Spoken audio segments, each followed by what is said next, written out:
A low appraisal can turn a smooth Palm Desert real estate transaction into a stressful situation almost overnight. You may have a signed contract, a qualified buyer, and a closing date already scheduled. Then the appraisal comes back below the purchase price. If the buyer is financing the home, the lender will usually base the loan on the appraised value, not the contract price. That means a gap suddenly appears and someone has to decide how that difference will be handled. But a low appraisal does not automatically mean the deal is over.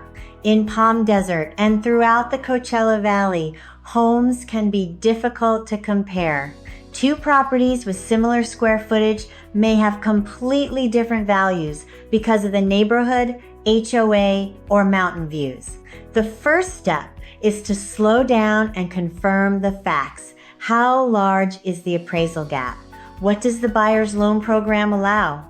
What does the purchase contract say about appraisal, contingencies, and deadlines? And did the appraiser identify any repair conditions that have to be addressed? Once you know exactly what you're dealing with, there are several possible solutions. The first is renegotiating the purchase price. The seller may agree to reduce the price to the appraised value. Another option is appraisal gap coverage. If the buyer has enough available cash, they can bring additional funds to closing to cover part or all of the difference. And very often the most practical solution is simply to split the gap. The transaction stays together. But what happens if you believe the appraisal itself is wrong? That's when a reconsideration of value may make sense. A strong appraisal rebuttal isn't about arguing with the appraiser. It's about providing better data. We look for factual errors in the report, such as incorrect square footage, bedroom count, or lot size. In Palm Desert, a home on a golf course may not be fairly compared to a less desirable property a few streets away.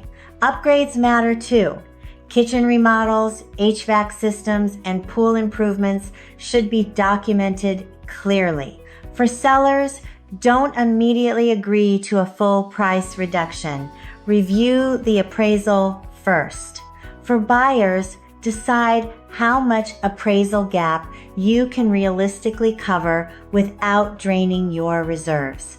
The best strategy is reducing appraisal risk before it's a problem. Prepare a detailed upgrade list in advance.